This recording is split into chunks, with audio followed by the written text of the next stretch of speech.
میرا نام عائشہ ہے۔ میں ان دنوں میں ایک اخبار کے دفتر میں کام کرتی تھی۔ میں اپنے کسی کام کی وجہ سے کوٹ گئی ہوئی تھی جب مجھے نغمانہ ملی۔ وہ نہایت خوبصورت مگر بے حد خستہ حال تھی۔ میں تو اس کو پہچان ہی نہ پائی۔ جب اس نے اپنا تعارف کرایا میں چونک پڑی۔ یہ کیا حال ہو گیا ہے تمہارا؟ جب تمہاری سلیمان سے شادی ہوئی تھی تو تم بڑی خوش تھیں۔ ہاں، بہت خوش تھی، کیونکہ ہماری محبت کی شادی تھی۔ وہ مجھے بہت چاہتے تھے، ہر حال میں اپنی دلہن بنانا چاہتے تھے۔ رشتہ داری بھی تو تھی، لیکن والد صاحب اس وجہ سے سلیمان کے رشتے پر راضی نہ تھے کہ وہ امیر نہ تھے، ان کی تنخواہ کم تھی۔ اب وہ سمجھتے تھے کہ سلیمان اتنی قلیل آمدنی میں ان کی بیٹی کو خوش نہیں رکھ سکے گا۔ یہ اپنی چھوٹی چھوٹی خوشیوں اور خواہشوں کو پورا کرنے کو ترستی رہ جائے گی۔ پھر بھی سلیمان کا ساتھ میری قسمت میں لکھا تھا۔ ان کے والدین نے بالآخر میرے ابو کو راضی کر لیا اور ہماری شادی ہو گئی۔ تم تو جانتی ہو کہ میں ان سے شادی کے بعد کتنی خوش تھی۔ غربت میں بہت سکون تھا۔ ہاں، کبھی کبھار یہ بات کھنکتی ضرور تھی کہ سلیمان کے پاس نہ اپنا مکان ہے اور نہ گاڑی اور نہ ہی دیگر آسائشیں، تو زندگی تمام عمر اسی طرح حسرت بھری ہی گزرے گی۔ پہلے پہل ایسے خیالات آتے تھے، بعد میں اپنی قسمت پر راضی ہو گئی، کیونکہ انہیں مجھ سے بہت محبت تھی۔ میں نے بھی خود کو سمجھا لیا کہ خواہشات کو انسان جس قدر بڑھاتا ہے وہ اتنی ہی بڑھتی جاتی ہیں۔ انسان کو اس دنیا میں 2 وقت کی روٹی مل جائے، محبت اور سکون بھی ہو، تو یہی سب کچھ ہے۔ شوہر کی زیادہ دولت بھی بیوی کی زندگی میں پریشانیاں ہی لاتی ہے۔ اچھا، تو اب کیا ہوا ہے کہ تم مجھے یہاں کورٹ میں نظر آ رہی ہو؟ اپنے بیٹے کے لیے سرپرستی کا کیس دائر کیا ہے۔ دراصل مجھے سلیمان نے طلاق دے دی ہے اور بیٹا اپنے پاس رکھ لیا ہے۔ یہ کیا کہہ رہی ہو تم؟ کیا قصور تھا تمہارا جو اس نے اتنی چاہت کے باوجود تمہیں طلاق دے دی اور بیٹا بھی تم سے لے لیا ہے؟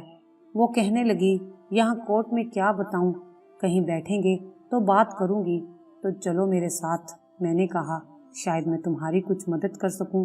یوں میں اپنی پرانی ہم جماعت کو اپنے ساتھ اپنے گھر لے آئی اور پھر اس نے اپنی روداد سنائی جو اسی کی زبانی رقم کر رہی ہوں۔ شروع میں اپنے ساس سسر کے ساتھ رہتی تھی۔ 2 سال بعد سلیمان کا تبادلہ دوسرے شہر ہو گیا تو انہوں نے کرائے کا ایک چھوٹا سا مکان لے لیا اور مجھے اپنے ساتھ لے آئے۔ ان دنوں میرا بیٹا سال بھر کا تھا۔ وہ کام پر چلے جاتے اور میں محسن کی کلکاریوں میں گم ہو جاتی۔ تنہائی کا احساس نہ ہوتا۔ نئے شہر آنے پر یوں تو میں خوش تھی، لیکن اب سلیمان کا ہاتھ مزید تنگ ہو گیا تھا۔ سسرال میں مکان کرایہ، بجلی کا بل نہ دینا پڑتا تھا اور کھانے پینے کا خرچہ سسر صاحب برداشت کر لیتے تھے، لیکن یہاں سارے خراجات خود کرنا پڑتے ہیں۔ سسر صاحب کی مرضی ہوتی تو 2-4 ماہ بعد جب ملنے آتے کچھ مالی امداد کر دیا کرتے۔ ان کا بھی تو پینشن پر گزارا تھا۔ پاس پڑوس میں کھاتے پیتے خوشحال لوگ رہتے تھے۔ جب ان عورتوں کو اپنے قیمتی لباس میں دیکھتی تو مجھے حسرت ہوتی کہ میرے پاس بھی ان جیسا لباس ہو۔ یوں ہی 2 سال گزر گئے۔ اس گھر میں 4 عیدیں آئیں، مگر میں عید پر نیا جوڑا نہ بنوا سکی، جبکہ میری پڑوسن تو ہر ماہ نئے جوڑے میں نظر آتی۔ دل سے آہ سرد نکل جاتی، پھر صبر کی آواز دے کر خواہشوں کو اس کے سپرد کر دیتی۔ میری بدقسمتی کہ اس بار عید سے 15 روز قبل محلے میں ایک کپڑا بیچنے والا آیا۔ حسب معمول محلے کی عورتیں اس کے گرد جمع ہو گئیں اور کپڑے خریدنے لگیں۔ میں نے جو آواز سنی، بیٹے کو گود میں اٹھا کر پڑوس میں چلی گئی۔ کپڑے والا رابعہ میرے پڑوسن کے گیٹ کے سامنے بیٹھا تھا۔ اس نے اپنی گٹھڑی گیٹ کے اندر رکھ کر کھول دی تھی۔ عورتیں بڑے شوق سے ملکی اور غیر ملکی کپڑا دیکھ رہی تھیں۔ میں نے بھی 1-2 جوڑے اٹھا کر دیکھے اور ان کا دام پوچھا، پھر ان کو واپس رکھ دیا۔ جب عورتیں کپڑا خرید چکی تو مجھ سے کہا، نغمانہ، تم نے کچھ نہیں لیا، تم بھی کچھ تو لو۔ اس پر میرے لبوں سے ٹھنڈی آہ نکل گئی۔ میں دھیرے سے بولی، 1 جوڑا لینا تھا لیکن پیسے نہیں بن رہے، یہ کپڑے کافی مہنگے ہیں۔ میں نے یہ بات کچھ اس طرح حسرت سے کہی کہ کپڑے والے کے دل پر اس جملے نے کافی اثر کیا۔ سب عورتیں رابعہ کے گھر سے نکل کر اپنے گھر چلی گئیں۔ آخر میں اپنی پڑوسن کے گھر سے نکلی اور اپنے گھر میں آ گئی۔ کپڑے والے نے جو ہی مجھے اپنے گیٹ کے اندر داخل ہوتے دیکھا، وہ گٹھڑی اٹھا کر میرے دروازے پر چلا آیا۔ میں نے دروازہ بند نہیں کیا تھا کہ اس نے کھٹکھٹایا۔ کون ہے؟ یہ کہتے ہوئے میں نے ایک دروازے کو ज़रा सा खोल कर झांका, इस ख्याल से कि यकीनन पड़ोसन होगी। गेट खोला तो ये देखकर मैं हैरान रह गई कि सामने कपड़ा बेचने वाला खड़ा था और उसके हाथ में वही दोनों जोड़े थे जो मैंने पसंद करके वापस रख दिए थे। सूट ले लो और तुम उधार कर लो, मैं तो इस मोहल्ले में आता रहता हूँ, दूसरे फेरे पर रकम आपसे ले लूँगा। इससे पहले कि मैं कुछ सोचती, उसने वो खूबसूरत जोड़े मुझे थमा दिए और चलता बना। जाते जाते कह गया कि मेरा नाम अब्दुल रहमान है। मैं परेशान थी कि ये कैसा व्यापारी है कि जान न पहचान और यूं एतबार करके कपड़े थमा गया है मुझे। फिर सोचा कि ये मुद्दत से इधर फेरी लगाता होगा, तभी उधार दे दिया कि कारोबारी लोगों का माल बेचने का ये भी एक तरीका होता है। बेशक कपड़ा मुझे पसंद आया था, लेकिन ये गैर मुल्की और खासा महंगा था। मैं इसकी कीमत चुकाने के काबिल ना थी। मैं इतना सारा कर्ज कहाँ से उतारूंगी। अब्दुल रहमान तो कपड़ों का बंडल उठाकर चला गया, मगर मुझे परेशानी में डाल गया। पहले तो मैंने ये जोड़े छुपा कर रखे, फिर एक रोज सोचा कि उधार का सुलेमान को बता ही दूं और जोड़े भी दिखा दूं। कब तक छुपा कर रखूंगी। फिर सोच में पड़ गई कि बता दिया तो कहीं वो बिगड़ ना जाए। मैं इसी सोच में ही थी कि राबिया आ गई। उसका शोहर टेलर मास्टर था, उसकी आमदनी खूब होती थी। सदर बाजार में उसकी बड़ी सी दुकान थी और उसने कई कारीगर रखे हुए थे। उनके वारे न्यारे थे। तभी तो राबिया को जिंदगी का ऐशो आराम मुयस्सर था। मुझे परेशान देखकर उसने पूछा, क्या बात है नगमाना, आज बहुत फिक्रमंद नजर आ रही हो। मैंने सारी बात बताकर कहा कि जोड़े तो मुझे पसंद हैं, लेकिन डर ये है कि कभी अब्दुल रहमान ने अचानक आकर उधार मांग लिया तो कहाँ से दूंगी। अरे भाई, जब आएगा तब देखी जाएगी, वो इतना बुरा आदमी नहीं है। फिलहाल जोड़े सिलवा लो। क्या तुम्हारा जी नहीं चाहता कि ईद पर नए कपड़े पहनो? क्यों नहीं चाहता है, लेकिन मेरे पास तो सिलाई के पैसे भी नहीं हैं। उसकी तुम फिक्र मत करो, मुझे कपड़े और नाप दे दो, अपने मियाँ से सिलवा दूंगी। और तुम सलमान भाई से भी कह देना कि मेरी सहेली राबिया ने ये जोड़े ईद का तोहफा दिया है। उन्हें मालूम है कि मेरे शोहर टेलर हैं और कह देना कि इसीलिए सिलवा कर दिए हैं। मेरी मुतफिकर सोचों का फौरी हल तो निकल आया और जब जोड़े सिलकर आ गए तो मैंने सलमान को वही कहा जो मुझे राबिया सिखा कर गई थी। उन्होंने जोड़े देखे और खुशी का इजहार भी किया। फिर बोले, मुझे जल्दी से खाना दो, आज ओवर टाइम लगाया है, थक गया हूँ। मोहसिन के कपड़े भी लेने हैं, ईद को दिन ही कितने रह गए हैं। कुछ दिन बाद ईद भी आ गई। मैं जोड़े पहनकर ससुराल गई। अब्बू तो मुझे इतने खूबसूरत लिबास में देखकर खुश हो गए। मैंने राबिया को दुआ दी कि जिसके हौसला दिलाने से ये खुश नसीबी नसीब हुई थी। 3 माह गुजर गए। तब एक रोज अचानक अब्दुल रहमान आ गया। उसने दरवाजा बजाया। मैंने गेट खोला कि उससे माजरत करके पहले कर्ज के लिए मोहलत ले लूं। कि उसने कुछ सूट दिए और कहने लगा, ये रखिए, मैं पिछली गली में से होकर आता हूँ, वहाँ से भी पैसे लेने हैं। इससे पहले कि मैं कुछ कहती, वो फुर्ती से आगे निकल गया। मैंने जल्दी से कहा, ठहरो अब्दुल रहमान, पहले मेरी बात सुन लो। वो रुक गया। बंडल में बहुत खूबसूरत और कीमती कपड़ा था। ये किस लिए? आपके लिए। आप देखेंगी तो पसंद कर लेंगी। ये मुझे नहीं चाहिए। लो पकड़ो इसे। मैंने अभी तुम्हारा पहला कर्जा नहीं उतारा है। तुम और कपड़े ले आए हो, आप देखें तो सही। आपकी पड़ोसन ने भी लिए हैं। उसने मुझे मजीद बोलने का मौका ही नहीं दिया। जनाब, जब पैसे आए तब दे देना। मैं कब कहता हूँ कि अभी पैसे दे दें। ये कहकर वो चलता बना। इस बार उसने जल्दी दिखाई कि उसे रोकने का मौका ना मिला। मैं उसको तेजी से जाते देखती रह गई। अगर मैं गेट से निकलकर उसके पीछे जाती या बुलंद आवाज में रुकने का कहती, तब भी उसे रोक ना पाती। देखते ही देखते वो गली के इख्तिताम पर पहुंचकर मुड़ गया। अब क्या करूं? सोचा राबिया को बताती हूँ। तभी मैं सूट लेकर उसके घर चली गई और उसको बताया कि अभी पिछले जोड़ों के पैसे दिए ही नहीं और वो चालाकी से दूसरे जोड़े भी दे गया है। अब बताओ क्या करूं? वो कहने लगी, पागल, तुम क्यों परेशान होती हो? वो तो तुम्हें अपनी मर्जी से दे गया है। खामोशी से ये कपड़ा रख लो, आ जाएगा तो वापस कर देना, नहीं आएगा तो सिलवा लेना। सिलाई तो तुम्हें मुफ्त पड़ती है ना, कर्ज भी उतर जाएगा। जोड़े सिलवा लो और पहन लो। सलमान भाई को बता देना कि मैंने दिए हैं। वो नाराज ना हो जाएंगे कि मुफ्त के कपड़े तुम क्यों ले लेती हो। उनसे कहना कि मेरी सहेली ने मुझे गिफ्ट दिए हैं, क्या मुझे कपड़े पहनने का हक नहीं है? मैंने चोरी तो नहीं किए और ना डाका डाला है, बस और कुछ कहने की जरूरत नहीं है। ये बात राबिया मुझे सिखा गई। यूं कीमती और खूबसूरत कपड़े पहनने की ख्वाहिश में ज़मीर की आवाज़ दब गई। मैंने एक बार फिर शोहर से झूठ बोला। राबिया ने जोड़े सिलवा दिए और मैंने पहन लिए। अब मैं ये जोड़े पहनकर बड़ी शान से मोहल्ले की औरतों के सामने जाती और पड़ोसियों पर बर्तरी जतलाती कि मैं भी इस काबिल हूँ कि उन जैसा लिबास पहन सकती हूँ। वो भी मेरे कपड़ों की तारीफ करती थीं। मुझे अहमियत और इज्जत मिले 2 माह और गुजर गए। इस दौरान मैं और सुलेमान उनके वालिद की अयादत भी करके आ गए कि वो बीमार थे। राबिया ने बताया कि तुम्हारे पीछे अब्दुल रहमान आया था, हमने कुछ और जोड़े खरीदे, उसने तुम्हारा भी पूछा था। मैंने बताया कि तुम ससुराल गई हो।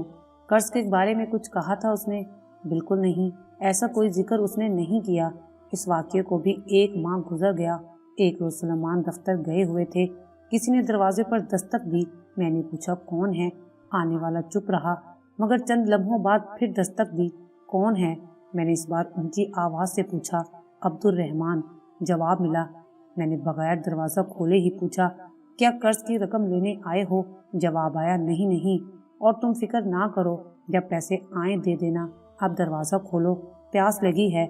मैंने गेट की छड़ी से देखा, उसके हाथ नजर आए जिनमें बहुत ही खूबसूरत कपड़ों का एक बंडल था। मैं समझ गई और दरवाज़ा ना खोला। एक दोबारा दस्तक देने के बाद उसने बंडल दीवार के ऊपर से घर के अंदर फेंक दिया, जो चारपाई पर जा गिरा और खुद चलता बना। मैं तो उसकी इस हरकत पर चकरा कर रह गई। आगे बढ़कर गेट खोला, लेकिन वो इतना आगे जा चुका था कि मेरे आवाज़ देने से लोग मुतवज्जा हो जाते। बदनामी के डर से मैं चुप रह गई। अब मेरा दिल धक धक करने लगा। पहली गलती की जो शोहर से पर्दा पोशी की, ये उसका खमियाजा था। अब क्या करूं? कुछ देर तक तो साकित खड़ी बंडल को घूरती रही, जैसे उसमें सांप बिच्छू बंद हों। फिर मैंने हिम्मत करके बंडल उठा लिया। इस बार एक जोड़ा कपड़े के अंदर गैर मुल्की परफ्यूम की शीशी और मसनूई जेवरात का एक हल्का मगर बहुत खूबसूरत सेट भी था। आंखें फाड़े मैं उन तमाम चीज़ों को तक ही रही थी, जैसे इस दुनिया का इन चीज़ों से कोई ताल्लुक ही ना हो। बेवकूफ़ से बेवकूफ़ औरत भी ऐसी बातों का मतलब समझ लेती है। ये अनायतें कोई गैर मर्द किसी औरत पर बिला वजह नहीं करता। इन नवाजिशों का कुछ न कुछ मतलब तो होता है। क्या ये फेरी वाला कपड़ा फरोश एक नज़र देखकर मुझ पर फिरफ्ता हो गया था, या मुझे एक गरीब आदमी की बीवी जानकर तरस खाता था? मुझे ये सब थोड़ा बुरा लगा था। सोचा अब भी सुलेमान को सारी बात बताकर दिल का बोझ हल्का कर लूं और इस मुश्किल से छुटकारा पा लूं। मगर यकीन था कि ये बात सुनकर सुलेमान मुझे कभी माफ़ नहीं करेंगे और बात बिगड़ जाएगी। फिर सोचा कुछ नहीं होता, कौन सा उनको खबर होगी। मुझे तो मुफ्त में सूट मिल रहे हैं, पहले ऐंच कर लूं, फिर बाद में देखूंगी क्या करना है। वैसे भी राबिया ठीक कहती है, अब तो चुप रहने में ही आफियत है। कपड़े मैंने ना मांगे और ना चोरी किए, फिर क्यों खुद को मुजरिम समझती हूँ। मैंने खुद को तसल्ली दी। अब जहन एक नए जाविये से सोचने लगा था। बार बार ख्याल आता कि परफ्यूम की शीशी खोल कर देखूं तो सही कि कैसी खुशबू है इसकी। एक रोज़ मुझसे रहा ना गया। बंडल निकाला, कपड़े को खुद से लगाकर आईने में देखा। बहुत खूबसूरत कपड़ा था। फिर परफ्यूम की शीशी की खुशबू सूंघी और जेवर वाला सेट पहनकर काफ़ी देर तक अपना अक्स आईने में देखती रही। औरत खुद पर काबू ना रख सके तो शैतान उसका साथी बन जाता है। ये शैतान ही था जो इन ममनुआ चीज़ों की जानिब मुझे राग़िब कर रहा था। चंद दिन गुजरे कि मेरे ससुर साहब फिर से बीमार पड़ गए। सुलेमान ने कहा 3 दिन की छुट्टी आ रही है, जाकर अब्बा जी को देख कर आता हूँ। तुम यहीं रहो, वरना तुम लोगों का किराया भरना पड़ेगा। राबिया से कहना तुम्हारा ख्याल रखेगी। वो तो ये कहकर चले गए। सुलेमान को गए 3रा दिन था। उन्होंने 4थे दिन सुबह सवेरे आना था। वो बताकर गए थे कि मैं आते ही दफ्तर चला जाऊंगा, तुम मेरे कपड़े तैयार रखना। अचानक दरवाजे पर दस्तक हुई। इस बार दस्तक सुनकर मुझे खौफ महसूस नहीं हुआ। अगर अब्दुल रहमान भी है तो उसे कपड़ों का बंडल वापस करके कहूँगी कि अब ऐसा मत करना। कर्ज का तकाजा तो वो करता नहीं था। आपा सलीमा आएंगी तो उनसे कुछ रकम कर्ज लेकर इस आदमी की दस्तकों से जान छुड़वा लूंगी। ये सोचकर गेट की छड़ी से देखा। अंदाज़ा दुरुस्त था, वो वाकई अब्दुल रहमान ही था। क्या आप फिर कुछ देने आए हो? अपना वो बंडल ले जाओ जो तुमने दीवार से इधर फेंका था, और खबरदार آئندہ ایسی حرکت نہ کرنا جو تم سمجھ رہے ہو۔ میں اس طرح کی عورت نہیں ہوں۔ اگر تمہارا قرض نہ دے سکی تو اپنی بالیاں دے دوں گی۔ میں کچھ دینے نہیں آیا اور نہ ہی قرض کا تقاضا کرنے آیا ہوں۔ پریشان مت ہو، بس ذرا دیر کے لیے میرا یہ سامان اپنے گھر رکھ لو، مجھے نزدیک ہی کچھ کام ہے۔ مجھ سے اتنا بوجھ لادے پھرا نہیں جاتا۔ بہت دور سے سفر کر کے گلیاں گلیاں گھومتا رہا ہوں۔ تمہاری پڑوسن کے گھر تالا پڑا ہوا ہے، ورنہ وہیں رکھوا دیتا۔ میں بس گھنٹے بعد آ کر اس کو لے جاؤں گا۔ میں نے ایک لمحے کو اس کے چہرے پر نظر ڈالی۔ وہ گرمی سے بے حال اور پسینے میں شرابور تھا۔ دھوپ کی شدت سے چہرہ تمتمایا ہوا تھا۔ اگر تھوڑی دیر کے لیے اس کا سامان رکھ لوں تو کیا حرج ہے، میں نے سوچا۔ سلیمان کو کل آنا ہے، اچھا رکھ دو۔ اس نے سر سے گٹھڑی اتار کر میرے گھر کی دہلیز پر رکھ دی۔ میں نے اسے گیٹ سے اندر کیا اور کنڈی لگا لی، لیکن 1 گھنٹہ گزارنا میرے لیے عذاب تھا۔ مجھے یوں لگ رہا تھا کہ اس گھر کے اندر کپڑوں کے تھان نہیں بلکہ خود عبد الرحمن ہے جو اپنے آپ کو باندھ کر یہاں چھوڑ گیا ہے۔ 1 گھنٹہ گزرا، دوسرا بھی گزر گیا، وہ نہ آیا۔ اب میرا جی گھبرانے لگا۔ اگر وہ نہ آیا تو میں اس گٹھڑی کا کیا کروں گی، کہاں چھپاؤں گی؟ خدا کرے وہ آ جائے اور یہ لے جائے۔ شام سے ذرا پہلے وہ آ ہی گیا۔ دستک سن کر میں نے گہری سانس لی، خدا کا شکر کیا اور گیٹ کھولا۔ وہ دور کا مسافر معلوم ہوتا تھا، گرمی سے وہ ہانپ رہا تھا۔ اس سے پہلے کہ میں کچھ کہتی وہ خود ہی گویا ہوا، معاف کرنا، مجھے دیر ہو گئی۔ میں نے گٹھڑی کو پوری قوت لگا کر اس کی طرف کر دیا کہ گیٹ ہی سے اٹھا لے۔ تبھی اس نے تھوک نکل کر کہا، سخت پیاس لگی ہے، 1 گلاس پانی مل جائے گا؟ میں نے اس کی حالت دیکھی، اس کی قرض داری تھی۔ اچھا، ابھی لاتی ہوں، یہ کہہ کر میں برآمدے میں گئی جہاں کولر رکھا تھا۔ ساتھ ہی میز پر رکھی شربت کی بوتل نظر آ گئی۔ پانی بھرتے ہوئے خیال آیا، اگر اس میں تھوڑا سا شربت ڈال دوں تو کیا حرج ہے؟ ایک شخص دھوپ میں سفر کرتا آیا ہے اور پیاسا ہے۔ یہ خیال آتے ہی میرے ہاتھ خود بخود شربت کی بوتل کی طرف گئے۔ جب میں گلاس لے کر گیٹ تک آئی تو دیکھا کہ وہ گیٹ کے اندر آ چکا ہے اور اپنی گٹھڑی پر بیٹھا ہوا ہے۔ تبھی میں نے جلدی سے اسے گلاس تھما دیا تاکہ جلدی سے شربت پی کر وہ چلا جائے۔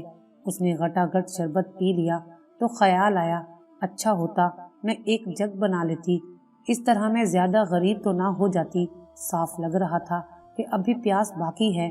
مجھے افسوس تو ہوا، مگر افسوس کو چھٹک دیا اور کہا، عبد الرحمن تم کیوں مجھے پریشان کرتے ہو، جبکہ میں نے کہا ہے کہ میں قرض پر خریداری نہیں کرتی اور تم زبردستی مجھے قرض دار بناتے جا رہے ہو۔ اپنا بنڈل لے جاؤ اور اب آئندہ ایسا مت کرنا۔ نہیں، میں کپڑے واپس نہیں لوں گا۔ اگر تم میرا احسان اتارنا چاہتی ہو تو ان پیسوں کے بدلے مجھے کھانا کھلا دو، مجھے سخت بھوک لگی ہے۔ اس نے عاجزی سے کہا۔ لمحہ بھر کو سوچا، گھر میں سالن موجود تھا اور 2 روٹیاں بھی میں نے اپنے لیے بنائی تھیں مگر کھائی نہیں تھیں۔ جلدی سے کچن میں گئی، 1 پلیٹ میں سالن اور چنگیری میں روٹیاں رکھ کر لے آئی اور اس کو دے کر بولی، لو جلدی سے کھا لو تاکہ میں گیٹ بند کر دوں۔ وہ بولا، میں بدماش نہیں ہوں، تم بے شک گیٹ بند کر لو۔ یہ کہہ کر وہ گٹھڑی سے اٹھ کر چارپائی پر جا کر بیٹھ گیا اور کھانا کھانے لگا۔ میں اس کی جرأت پر حیران رہ گئی۔ میں برآمدے میں جا کر کھڑی ہو گئی۔ وہ صحن میں بیٹھا کھانا کھا رہا تھا۔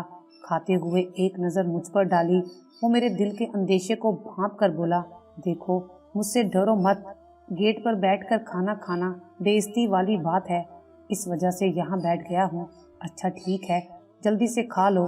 اگر کوئی آ جائے گا اور تمہیں میرے صحن میں یوں بیٹھا دیکھ لے گا تو کیا سوچے گا؟ میری بدنامی ہو جائے گی۔ اس نے میری بات کا جواب نہ دیا اور کھانا کھاتا رہا۔ اب میں چاہتی تھی کہ یہ جلد از جلد کھانا ختم کرے اور جائے یہاں سے۔ تبھی میری نظریں گیٹ پر مذکور تھیں جس کو میں نے بند نہ کیا تھا۔ وہ بدستور کھلا ہوا تھا۔ جب وہ کھانا کھا چکا، ہاتھ دھونے کو پانی مانگا۔ میں نے جگ میں پانی اس کو دیا۔ وہ میری بے چینی کو تاڑ چکا تھا۔ کہنے لگا، میرے ہاتھوں پر مہمان سمجھ کر پانی ڈال دو، ہاتھ دھو کے میں چلا جاتا ہوں۔ میں فقیر نہیں ہوں، اس لیے گیٹ پر بیٹھ کر نہیں کھایا۔ وہ یہ بات کہہ رہا تھا اور میں اس کے ہاتھوں پر پانی ڈال رہی تھی کہ اس نے میرے پاؤں پر اپنا پاؤں مارا اور میں اس کے اوپر جا گری۔ میں اٹھنے ہی لگی تھی کہ اچانک گیٹ سے سلیمان کو گھر کے اندر آتے دیکھ کر میری جان نکل گئی۔ जैसे किसी ने मेरी रूह को जिस्म से खींच लिया हो। मैं अपनी अक्ल पर मातम करने लगी कि मैं खुद ही अपनी हमाकतों से आज फंस गई हूँ। एक अजनबी के साथ इस हालत में देखकर सुलेमान की आंखों में खून उतर आया था। उसने गठरी को लात मारकर गेट से बाहर कर दिया।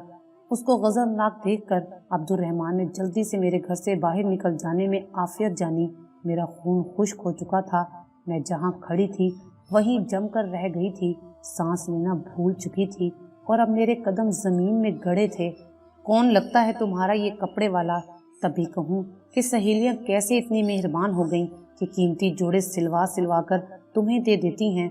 मैं खुद न जानती थी कि ये कौन था, कहाँ से आता था और क्यों लालच में आकर मैंने ऐसा किया। मैं हसरत ज़दा ज़रूर थी मगर बच्ची तो हरगिज़ ना थी। मैं तो समझता था कि औरत काबिले एहतराम होती है, बीवी का भी एक मुकद्दस रिश्ता होता है। क्या खबर थी कि तू अपनी ख्वाहिश की खातिर एक कपड़ा बेचने वाले से तुम इस तरह यारी लगाओगी। तुम तो मेरे घर की मालिकन, मेरे बच्चे की माँ थी। ये बाजारी औरत कैसे बन गई? हाँ, ये बात भी ठीक है कि जेवर कपड़े तो औरत की कमज़ोरी होते हैं। मैं तुम्हें ना दे सका तो तुमने गलत तरीके से ले लिए, है ना यही बात? मैं अपने शोहर को अपनी बेगुनाही का सबूत कैसे देती? जिस वक्त वो घर में दाखिल हुआ था मैं उस कपड़ा फरोश के ऊपर गिरी पड़ी थी। और कौन सा मर्द अपनी बीवी को इस हालत में बर्दाश्त कर सकता है? वो कपड़ा फरोश तो वहाँ से भाग गया मगर मेरी ज़िंदगी बर्बाद कर गया। मेरे शोहर ने मुझे उसी वक्त तलाक देकर घर से निकाल दिया था और ये सब मेरी नादानी और लालच की वजह से हुआ था। ये बताकर मेरी सहेली नगमाना रोने लगी और बोली, कभी कभी औरत अकल से काम नहीं लेती तो उसकी दुनिया उजड़ती है और फिर खमियाजा तलाक की सूरत में भुगतना पड़ता है। नगमाना की बातें सुनकर मुझे बहुत दुख हुआ। मैं सोचने लगी, अब्दुर्रहमान पढ़ा लिखा ना था, ये तो पढ़ी लिखी और समझदार थी। ना जाने फिर इसने दूर अंदेशी से कान क्यों न लिया और आज ये अपनी गलती की सज़ा तलाक की सूरत में भुगत रही है। अगर आपको हमारी ये वीडियो अच्छी लगी हो तो इसे लाइक करें, शेयर करें और मज़ीद अच्छी अच्छी वीडियोस देखने के लिए हमारा चैनल सब्सक्राइब करें।